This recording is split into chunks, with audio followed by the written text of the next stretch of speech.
or disinformation or fake news. I realized this word in the fake news as a word came in 1870.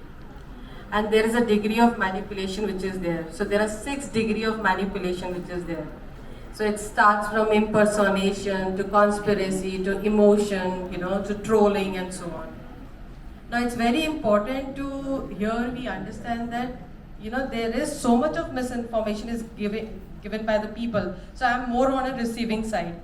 So I want to highlight something here, and in Prism, my company, we did this.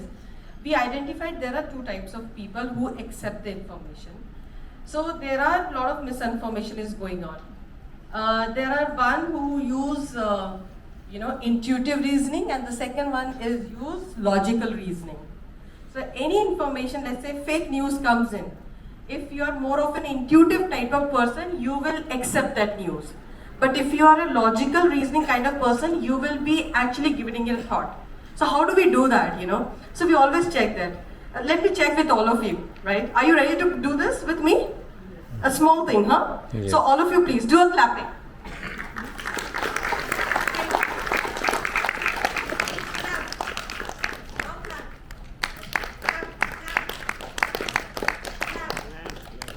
Clap, clap. Thumb is on top, left or right? If it's, okay. If it is left, then you are more of a logical person. If it was right, you are more of a intuitive reasoning person. So it's an alarm to all the people whose right thumb was on top. I realize that I'm a logical person. So I could see both of them, right? So they said logical. No wonder they are in media. So it's very important, guys. This is first thing I realized. So please be very, very conscious about it. The second thing is confirmation bias. Interestingly, we all are having our own belief system, right? We come with our own set of values. If any information is given to me and if it is matching with my belief system, I will agree on that. We don't contradict. So my suggestion is again, you should always please check. There is nothing wrong in that. Don't come into the trap of this. So this is the 2 things I will always say, do that. Another thing that I want to share is because training world has become very common. Everybody wants to become a trainer. Everybody wants to become a teacher. Adhyapak, Acharya, Drishta, हर एक कोई बनना चाहता है. बिल्कुल बनिए. But please fact finding करिए, and then only give that information. Don't just give the information heck of it in the social media and think that you will get a lot of views and a lot of recognition.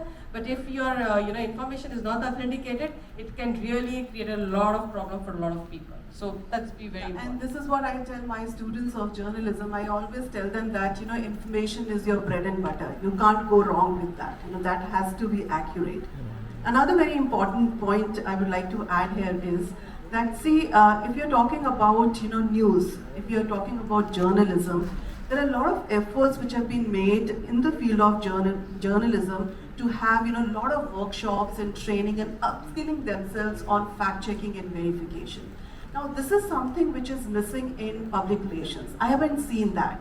And I know at the time of the pandemic, there were a lot of rumors around a lot of brands.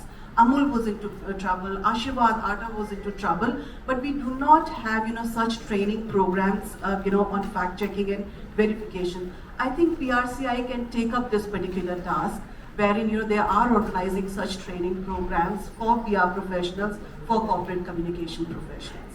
I would like to add one more thing. I think again, misinformation can be of 2 types. One, information has happened just like that, or information which is not accurate been pushed by some vested interest.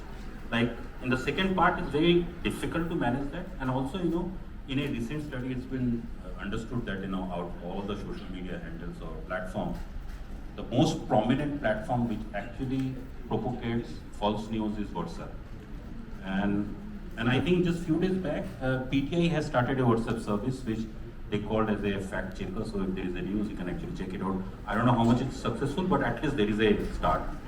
There are a number of organizations. PTI is there. PIB, someone mentioned in the Morning Press Information Bureau, they have their own fact-checking desk. but there they are fact-checking content which is related to government policies and program.